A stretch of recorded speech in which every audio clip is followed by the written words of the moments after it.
we do have a great afternoon panel here for you, and we have three very talented individuals who have a breadth of experience that we are incredibly fortunate to be able to tap into. This is panel 7, entitled National Security and the Courts. Of the many national security issues that are moving through the federal court system, including contractor liability, contractor immunity, cybersecurity, and battlefield tribunals, we wanted to focus our time this afternoon on two issues in particular, turning first to qualified immunity and then to mosaic theory. The story sort of starts in 1971 when the court said basically yes to a Fourth Amendment cause of action. In the 1970s, the court was willing to come up with a Fifth Amendment claim and an Eighth Amendment claim for jailhouse abuses. But at the time, the court had basically given us two caveats. One of them had been that the court would be more careful when there was a statutory framework and Congress had acted in the field. This was not a consideration that the court actually had meant to take seriously, because in Bivens itself, the court was not impressed by the FDCA as an alternative that Congress had itself outlined, and that was true in the Eighth Amendment case, Carlson. But it was a factor that the court identified at the outset as a potential break on the remedy. The second one was, the identification of sort of a receptacle to be filled, which had to do with special factors counseling hesitation, things that make the particular context sort of inappropriate that the court sort of adverted to but would not fully identify. Now, as the court had cases in the 1980s that began to say no to every Givens case that came to the court, there were a number of cases that dealt with the conduct of the military and claims made in the military context, Chappelle, Stanley, and cases of that sort. And the court had taken in that context these special factors as a direction to look for a particular part of the Constitution where something was committed to another branch in very specific terms. So when the court was dealing with the military, in Stanley and in Chappell, it really didn't have that much of a problem coming to the conclusion that maybe this was not an area that the court should be getting itself uninvited, just on the theory that the Constitution is very specific in saying that it is for the Congress to raise and support armies and to make rules for the government of the military.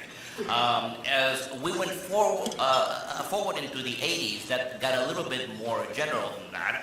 And part of the credit is due, as many things in the law these days are, to the late Justice Scalia. When Justice Scalia was in the D.C. Circuit, he was the author of a very influential opinion having to do with Nicaraguan citizens suing over the Contra War. And the Sanchez-Espinosa case from the D.C. Circuit in 1985 turned out to be sort of a seminal case in this area, where then Judge Scalia took the view that this general factors counseling hesitation really had more to do with the failure of the political branches to act at all, and not necessarily the need to identify a particular grant of delegated authority to a specific other branch. One of the things that is most impressive to me about being here is I'll just say proximity. It's the proximity to both the victims of crime and also the perpetrators. And our folks, the people that I'm responsible for making sure that they get good legal advice from all of our folks interact with both the perpetrators and the victims directly, like physically directly with respect to them. They go into places and rescue people who are in harm's way. They go into places and arrest people and get shot at by people who are trying to perpetrate crimes and exploiting victims. And so this is, to me, when we talk about these issues, it's not, yes, it's very complicated, constitutional issues that we have to talk about, statutory interpretation sometimes of the FDCA and things like that.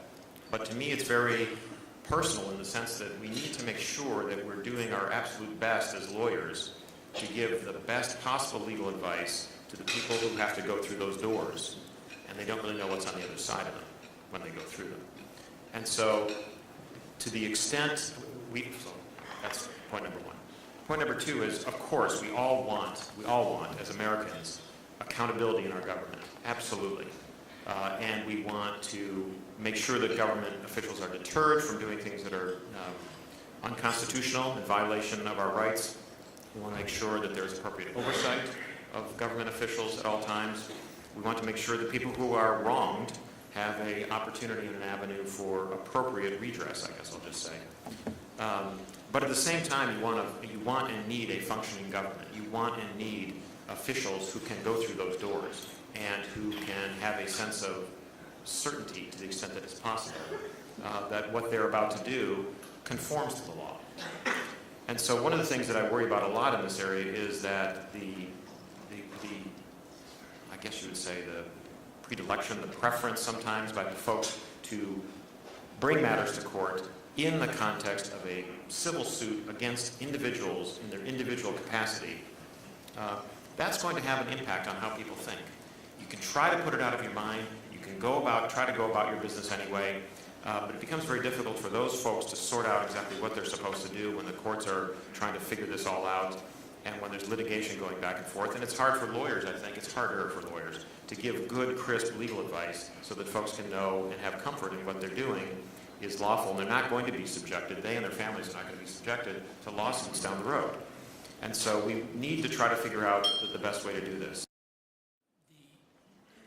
The basket of issues is very much about mosaic theory, the idea being that, as opposed to traditional searches, especially of physical spaces, law enforcement is now very often getting the information it needs to prosecute a case by connecting the dots, putting together a lot of little pieces of information. And the question that's running through the courts these days is how do you regulate the process by which those tiles, the individual pieces of information are gathered, particularly if you can say that it's hard to articulate a Fourth Amendment interest in any particular one piece of information. The way these cases come about, and I was struck by Jim's point about giving some thought to who decides these issues. Unlike a lot of the cases that Miguel was mentioning, which have kinds of names you're familiar with, a person's name versus the United States or versus an official, these cases very often have very unwieldy names like in re application of the United States for this, and there's a reason for that. Because these cases are developing largely out of sight, not just to the public, but to huge sections of the bar. I'm seeing them as a magistrate judge. I'm seeing them as a magistrate judge because I get these ex parte secret applications. But we are trying to decide these issues. I'll describe what they are in just in a moment. We're trying to describe these issues in a total absence of any kind of explicit statutory authority. The last statutes in the area of technology, this is really where it all comes up in regulating surveillance technologies. The last important statutes in this area were written in 1994 and to a little extent amended in 2001 in the Patriot Act. Currently, the main area in which this is being litigated, this idea of the mosaic theory and the associated doctrine of third-party information, is playing out in the area of location data. It's an issue that's been bubbling in the lower courts since about 2005. I had the first decision on it, back then. And it's only in the last couple of years that it's gotten up to the circuits. And so far, we've got 4 circuits, the 4th, the 5th, the 6th, and the 11th, that have all decided that law enforcement can get historical information about your location from a third-party provider, your phone company or your internet service provider, without a warrant. And this can be unbelievably robust information about you, much as good as, if not better, for law enforcement than the contents of your communications. There's one case out of the 6th Circuit where they had, on average, somebody's location every 6 minutes for a period of 4 months. And you can learn a lot about somebody from that. The idea animating all of these decisions so far in the circuits is that, you know, you're turning over this information to a third party. So what do you care if they give it to somebody else? You've waived any Fourth Amendment right you have to it. It's a doctrine that was developed back in the 70s when, you know, if you dial a phone call, your numbers are made available to the phone company, but that's not telling people very much. Now, that same doctrine is being used to turn over virtually all of your information to the government through means of the third party provider. The interesting issue in the courts is that the Supreme Court had a case a few years ago where they could have taken on this issue. They didn't. They decided the use of location technology, location tracking technology based on the physical trespass of planting the device. But in that case, Jones, 5 justices expressed some real reservations about the continued use of this third-party doctrine, because they recognized that it was developed during an era when applying it didn't compromise people's privacy nearly as much as it does today. You know, the third-party doctrine and the encryption problems are always polar opposites, right? You know, the problem with the third-party doctrine issues is that the doctrine is settled but unstable. Back in the 70s, well, actually back in the 60s, you start with the CATS test, which is a reasonable expectation of privacy. The test has always had built-in obsolescence and somewhat of a circularity to it.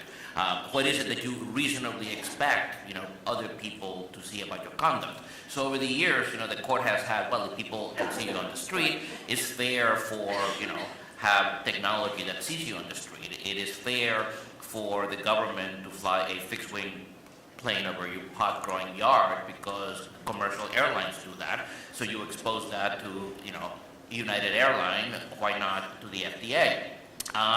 If you dial, you know, the phone number in the old days in your landline, you were asking the phone company to sort of give you that number, and you were giving it to the phone company. Fair game for the government to go to the phone company and say, give me the list of numbers, because you voluntarily exposed it to the company. Now, the fight over the cell data is, what is it that you can reasonably be assumed to have done by getting one of these gizmos? Now, Judge Ketlich in the Sixth Circuit and Carpenter says, look, everybody who gets a phone bill knows that you have roaming charges and that the phone company needs access to cells. So you are voluntarily exposing yourself to the cell company, to the phone company, knowing where you have been based on itself, which is essential to what you must understand was needed to give you service. Fair game for the government to get all of the location data. There's, you know, that is absolutely dead bang correct under current law. And so we are encountering increasingly in the encryption area with respect to the encryption of the content of communications, either in transit or at rest on a device.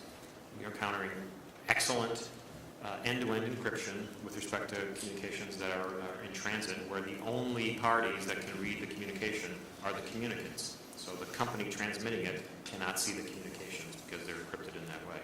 And then also with respect to data that's on a device at rest, we can't see that in increasing numbers because that's been effectively blocked by a passcode or some other type of device that makes it essentially, we can have a long discussion about that, how it actually works, but anyway, it makes it essentially unavailable to us in at least some important instances. So just one quick final point.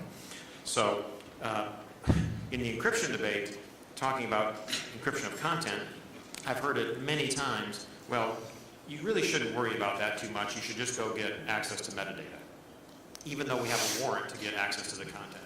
Well, so if we end up in a situation where to get access to metadata, we need to have a warrant as well, that's going to be crippling, I would say, quite frankly.